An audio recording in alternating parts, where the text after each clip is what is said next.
nominated for the Nobel Peace Prize in recognition of his work in brokering an Israel-United Arab Emirates peace deal. It was a historic deal and the first such deal in over 2 decades. This is a hard-earned and well-deserved honor for this president. President Trump's foreign policy will always be one of peace through strength, and that is what the American people are seeing abroad. Career politicians merely talk about the kind of results this president has achieved on the world stage. End endless wars, we hear that often. Not too often do we see it actually done. Today, the president and the Pentagon, the Department of Defense, are announcing a drawdown of troops in Iraq, just announced from 5,200 to 3,000. We are getting our allies to pay their fair share. Now 9 NATO countries are meeting their 2% spending obligations. We've secured better trade deals for the American worker. President Trump negotiated the USMCA, the U.S.-South Korea deal, ended the Trans-Pacific Partnership, brought back manufacturing jobs. President Trump has stood up to China. The Phase 1 China deal, also tariffs to hold China accountable, and actions to block Huawei. President Trump's also defeated terrorists. The ISIS caliphate is destroyed. Al-Baghdadi is no longer on the battlefield, along with Iranian General Soleimani. In addition to these priorities, President Trump has made peace a cornerstone of his recent foreign policy efforts. The peace deal between Israel and the United Arab Emirates led to the first flight from Israel over Saudi Arabia's airspace to the United Arab Emirates. The signing ceremony for this historic deal will be September 15th at the White House. President Trump has also brokered economic normalization between Serbia and Kosovo, a major breakthrough in this decades-old conflict. It's a fact. President Trump has broken the 39-year-old streak of American presidents either starting a war or bringing the United States into an international armed conflict, as a Great Washington Examiner piece headline read.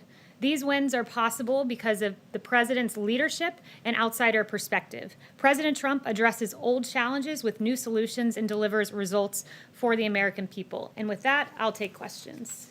Paula. Kayleigh, thank you. I'd like to ask you about the Woodward interviews.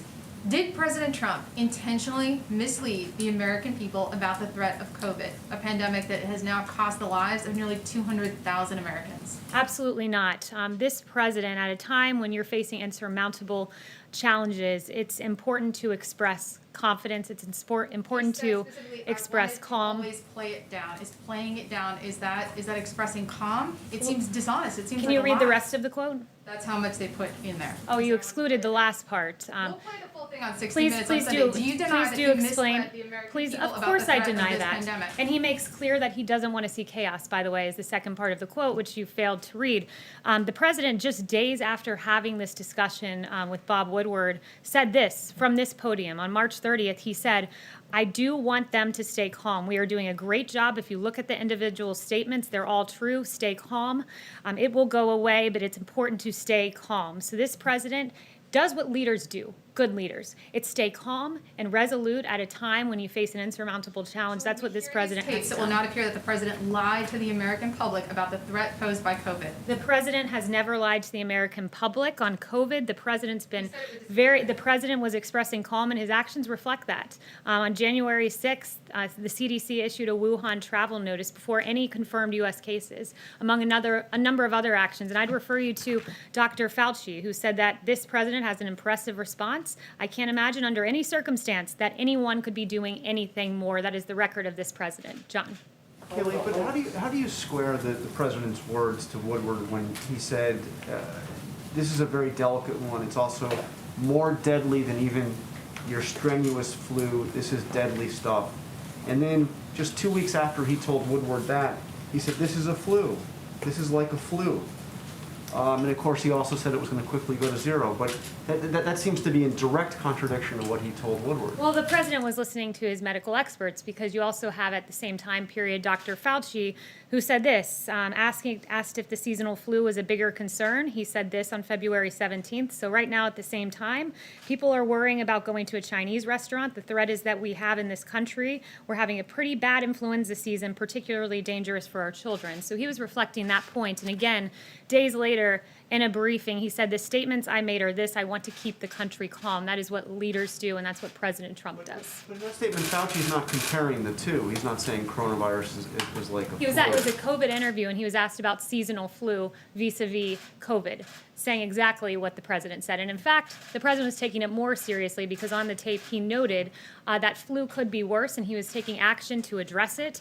Once again, context matters. That 0 reported COVID cases. The CDC was implementing public health screenings. House Dems were preparing to file their first briefs in impeachment. 1 reported case. CDC, when there was 1 reported case, the CDC was activating an emergency operations center while Pelosi was releasing a statement criticizing McConnell over impeachment. On January 31st, the president issued a travel ban on China, one that the former vice president called xenophobic. That's what Democrats were doing while this president was acting, and his actions reflect the seriousness with which he took COVID-19. Yes, Kayleigh, Jeff. you quoted Dr. Fauci. Dr. Fauci is also apparently on the record saying of President Trump that his attention span is like a minus number and his sole purpose is to get reelected. That's according to veteran journalist Bob Woodward. I think the bottom line here is that the president, by his own admission in private on the record, acknowledged the depth of this crisis and yet told the American people something very different. How is that, at its core, not an abject betrayal of the public trust? The president has always been clear-eyed with the American people. He was always clear-eyed about the lives we could lose. Again, from this podium, he acknowledged that this was serious back in March, that 100,000, 200,000 lives could be lost. And with regard to Dr. Fauci, you're referring to a quote he allegedly told Bob Woodward, and I can give you quotes that we can all play on loop and video of him saying that this response was impressive, and he can't imagine anyone under any circumstance doing anything better. Dr. Fauci saying this: I can just tell you, the president, the first and only time I went and said, you need to do mitigation strongly, the response was, yes, we will do it. The second time I went with Dr. Birx to the president and said 15 days to slow the spread are not enough, we need to go to 30 days. Obviously, there were a lot of people who had problems with that because of potential secondary effects. Nonetheless, the president went with the health recommendations. So there's a long litany of praise from Dr. Fauci, and you're referencing something he allegedly told Bob Woodward. It's on tape. It's on tape, Kayleigh. Well, I'm The reading. president's on I'm tape. reading to you what Dr. Fauci has said very publicly for all to see, and we can all play those video clips. I can get them in your inbox. President Yes, Trump Zeke. on February 7th says it's deadly stuff about coronavirus. In private, on the record. In public, though, February 28th, he says, one day, it's like a miracle, it will disappear.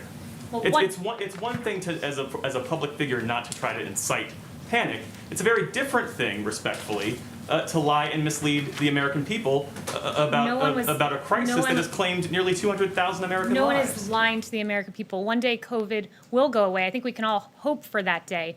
We will have a vaccine because of this president tearing through bureaucracy to get a safe and effective vaccine. One day it will go away. That is a fact. It is not inciting fear. This president has expressed calmness from this podium, mobilized the greatest mobilization of the private sector since World War II, got more tests than any country in the world on COVID, a vaccine, which, by the way, it'll be a record for a novel pathogen. The timing of this vaccine, should we get it by the end of the year, or should we get it even 3 years, which was the timing of Ebola? This president has done an unprecedented job dealing with COVID, and one that Dr. Fauci even acknowledged. And like I said, I will get you that clip to your inbox. Yes. Kayleigh, you mentioned a few minutes ago that this was an insurmountable problem. I think that's quite a point of dispute. If you look around the world, the United States leads the world in confirmed cases, in deaths from COVID-19. So doesn't the president have their responsibility for that record as well as the testing and the vaccine development that you're just talking about? No, when you've looked at the rest of the world, in particular the case fatality rate in the United States is about 3%. The world is 3.3%, the UK 11.9%, France 8.8%, Belgium 11.2%, and you can go through the various Western world countries that have dealt with COVID, and we've done a very good job. The case fatality rate notes that, and that's a testament to our therapeutics that the president has navigated. The U.S. is still towards very The top case of that. fatality rate is the metric that shows how well our response has done with therapeutics, and we are leading the world in having the lowest case fatality rate. It's a very important metric, and one that's a testament, once again, to a president who ripped through barriers, getting us from Desivir, convalescent plasma, and other very good working therapeutics. And Kayleigh just mentioned the president is very focused on the response there. Then why did the president have thousands of people, many not wearing masks at a rally last night in a state that has limited outdoor gatherings to 50 people? Why is he going to Nevada this weekend to hold similar outdoor rallies, gathering these large numbers of people in violation of his administration's own guidance and of the best advice and guidance of local officials who he has said should have the final say in these matters. People have a First Amendment right, if they so choose, to show up and express their political opinion in the form of a peaceful protest, which is what the president held. And there's a real double standard here. CNN had on a guest, apparently a doctor, Rob Davidson, who said, now true, there are social distancing issues with regard to the protests we've seen around the country. However, this is a public health crisis. They are marching against systemic racism. So if you're allowed to march in aggregate in those protests, you're also allowed to show up at a political rally. You have a First Amendment right in this You have a country. responsibility to keep people safe. Mario. Thank you, Kayleigh. How can a president bear no responsibility for the almost 200,000 lives lost when he downplayed the virus initially and he knew that how contagious and deadly it was? I don't understand how that can. The president never downplayed the virus. Once again, the president expressed calm. The president was serious about this when Democrats were pursuing their sham impeachment.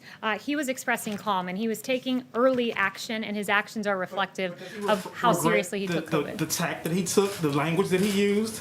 No, You said that he used hopeful language. Does he regret that, given where we are now? No, this president embodied the American spirit that when we face a challenge, a crisis, a pandemic, we come together. We can be optimistic. We can be serious about it. We can take it seriously with our actions, which is exactly what this president does. It's why we lead the world in testing, doing far more than the number 2, which is India. He took this seriously, but he still expressed calm. Our food supply chains were at risk, that we could not have mass runs on grocery stores. The markets, also the economy was in play here. We didn't want there to be a huge crash and panic. He expressed calmness from this podium, but he has always taken it seriously, and the response, an unprecedented response, really reflects that. Yes. So thanks, Kayleigh. I wanted to ask you about the Astrazeneca trial. So does that throw a spanner in the works that they've halted those trials in terms of getting a vaccine quickly? And then I have a follow-up. Yeah, so the AstraZeneca paused their trials. Phase 3 clinical trial was a routine response when you see an adverse effect, and it was one that shows that the science is guiding the way here. And when there was an adverse response that was identified in one individual, AstraZeneca chose to pause that Phase 3 clinical trial. There are still 2 American vaccines in Phase 3 clinical trials showing great promise, but AstraZeneca, what is happening there is showing that the science is guiding the way on a vaccine, which is what Dr. Fauci, others like Alex Azar, and the president have said all along. So you're still confident that you'll see a vaccine sort of before the end of the year? By the end of the year is the goal, yes. And has that slipped, though? Because there was some discussion about seeing something around the time of the election. So do you think it delays that? Our timing is not about the election. It is about saving lives, and by the end of the year has always been our goal. But, of course, a safe and effective vaccine, we will take it as quickly as we can get it. Can I ask you about China, too? So the Customs and Border Protection was supposed to be announcing, or said that they would announce, a ban on imports of many products from Xinjiang province in China as a result of the human rights abuses there against the Uyghurs.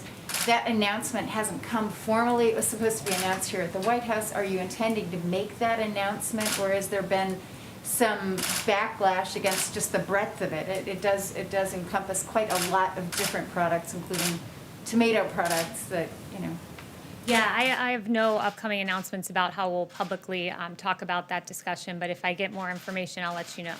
Yes. Can I ask you about Nevada, please? Sure. It's my understanding that the 2 rallies this weekend in Nevada have been canceled because of Governor Sisolak's order preventing events of 50 people or more.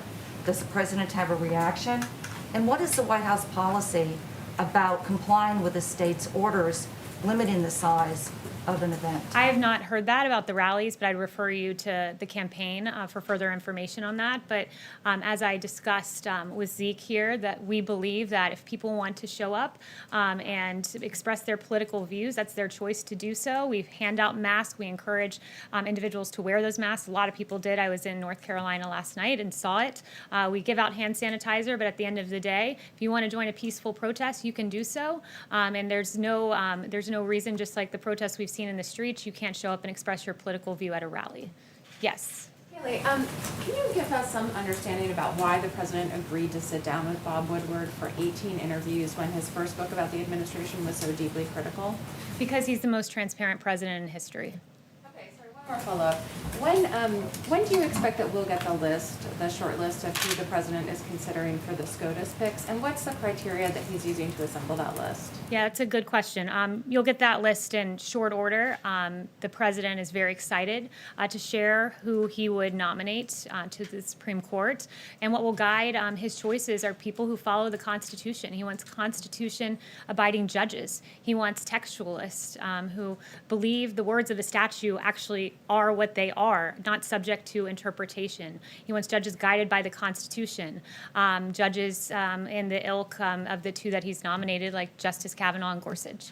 Yes. Thanks, Kayleigh. Did the president or anyone at the White House have conversations with the Department of Justice about their decision to intervene in the E.G. and Carroll lawsuit? And if so, what were the nature of those conversations? I'm not aware of any discussions that have been had. Thanks, Kayleigh. The president has claimed he signed the Most Favored Nations executive order on prescription drugs. He mentioned this again last night. We haven't seen the text. Has he actually signed the EO? And if so, when will we see the text? And can you tell us what the status of negotiations are with Pharma?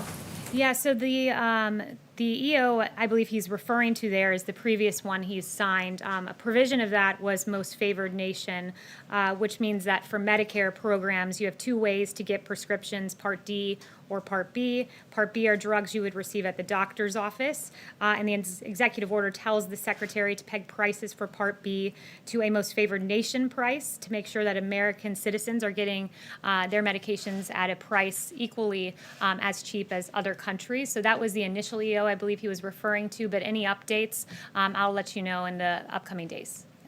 Yes. Thank you, Kayleigh. Just following up on the coronavirus issues, how is it not misleading for his advisors to tell him and compare this virus potential to the Spanish flu of 1918, but then for the president to say that this could disappear by April? The president, again, was expressing calm. The president was hopeful that, COVID that we would be able to manage this and handle it in a way that we can make it go away as quickly as possible. And the president rose to the occasion and did just that. This was a lot more. By the way, it's worth mentioning. The misleading that the WHO and China did on this. When you had the WHO, they were repeating China's claim that the virus does not transmit. This was a novel virus no one had seen, and you have the World Health Organization saying this virus does not transmit readily. That is the information we were getting.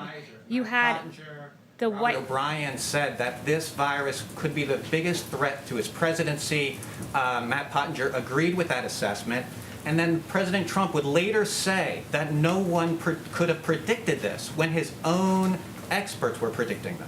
Look, you're referring to the intel community, and what the president knew was, and I've walked you through this before, on January 23rd, the intel community briefed President Trump for the first time about COVID, and the briefing said coronavirus from China is poised to spread globally, but the good news is that it is not deadly for most people. This is the information President Trump was getting, and the next time he was briefed on it was January 28th, when he was told that the spread was happening outside of China and the deaths remained all inside China. He was told then that China is not sharing key data. Indeed, China was not, because as I noted to you on January 9th, the World Health Organization said it does not readily transmit between people, and on January 14th, the World Health Organization said no clear evidence of human-to-human transmission. Clearly, that was not true.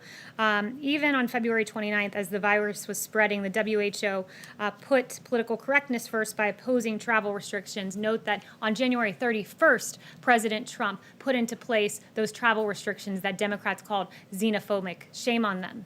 Yes. Kayleigh, on the same day the president tweeted that the virus would become weaker when the weather started getting warmer, he told Bob Woodward it was going to be deadly stuff. So why does Bob Woodward get the president's unvarnished opinion when the American people don't?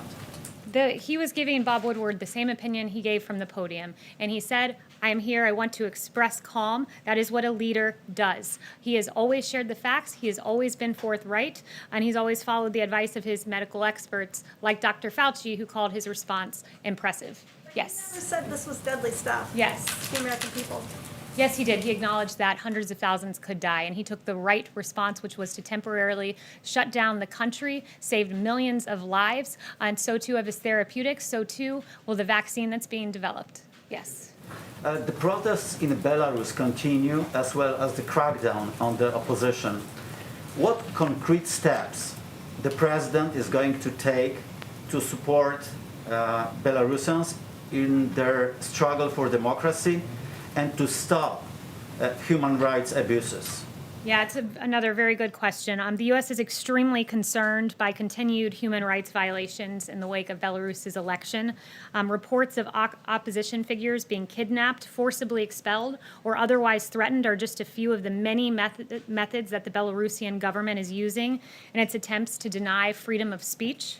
The U.S. is working with our international partners to hold all of those committing these abuses accountable, and we call on the Belarusian government to release all who are being unjustly detained. As for the election there was not a real election. It was neither free nor fair. It was fraudulent.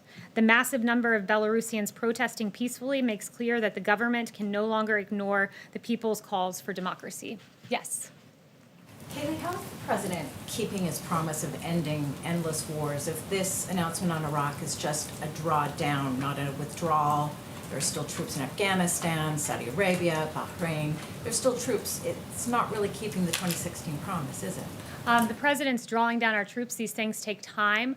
We want to ensure that the Iraqi security forces are well trained, and our U.S. troops have done a magnificent job doing just that. We believe that now is the time when we can make this drawdown, keep the country stable because of the training that our troops have done. So. Of an attempt to kind of try and make it look like the promise is being kept in advance of the election? No, not at all. This is an expression that we believe that Iraqi security forces can do this alongside the troops that will remain there. And the facts tell the story that this president broke the 39-year-old streak of American presidents either starting a war or bringing the United States into an international armed conflict. So unlike past presidents, this president has prioritized peace through strength, which is his foreign policy. Just one really quick follow-up, quick follow-up. Chanel. Sorry. Just on the breaking the 39-year trend, how does that work if the president sent troops into Saudi Arabia? Chanel. Kayleigh, thank you. With Kosovo and United Arab Emirates, these are Muslim-majority countries spanning 2 continents now, each bringing some kind of agreement with Israel towards peace. So my question is 2 points. Number 1, have the Palestinians opened up any kind of discourse with the White House as to their reaction to these developments with Israel and Middle Eastern countries? And number 2, have the Palestinians actually expressed any interest in distancing themselves from Iran in the interest of Middle East peace? Yeah, through the deal, President Trump made additional progress on reaching peace in the Middle East. Kosovo and Israel agreed to mutual recognition and normalization of ties, and Serbia committed to moving its embassy to Jerusalem only a few weeks after the historic Abraham Accords between Israel and the United Arab Emirates. This is another huge step forward for broader peace in the Middle East and the rest of the world. I'd refer you to the Palestinians for their reaction, but it is quite telling that this historic agreement between Serbia and Kosovo addressing a decades-long conflict was only mentioned one time on CNN and one time on MSNBC. Yes. Thank you, Kayleigh. I wanted to ask about the Winter Olympics in Beijing in 2022. More than 160 human rights groups have called on the International Olympic Committee chief to revoke the Games from Beijing. Would President Trump support an American boycott of the Games over the Chinese regime's human rights abuses? I haven't spoken to him specifically on that, so I'd have to get back to you. But this president has always held China accountable. His actions very clearly show that. He has stood up to China, unlike any president before him in modern history. But one thing I do want to address is just this really egregious, and I addressed it on Friday, but it's worth updating, this Atlantic story written by a liberal activist. Now you have 25 people who have spoken out and dismissed this story, and now you even have the author of the story who said, quote, "I share the view that it's not good enough," quote, referring to the fact that he did this false report based on anonymous sources. And basically, when you look at the liberal activist who wrote this, he has a very bad history. He can't be trusted. The left's new hero used to be their number one enemy for his role in the U.S. entry into Iraq. Indeed, in the early 2000s, this author was then at the New Yorker, and he extensively wrote on the possible links between Iraq and al-Qaeda, a suggested link that was key behind the decision of U.S. involvement in Iraq. He relied on people who, in his words, quote, seemed to me to be credible, who said that they had information about such connections between al-Qaeda and Iraq. And Goldberg's reporting simply backed up his view that the U.S. should invade Iraq. In Slate in 2002, this author argued in favor of the U.S. invading Iraq. And later, he even admitted that he knew people blamed him for helping to get the U.S. into the war. He wrote a sarcastic piece saying, yes, I know I started the Iraq War. His reporting cannot be trusted, as noted by the fact that 25 people have come out on the record dismissing his report, the report by a liberal activist. Thank you. Kayleigh, if he's not lying, why did he call it a hoax?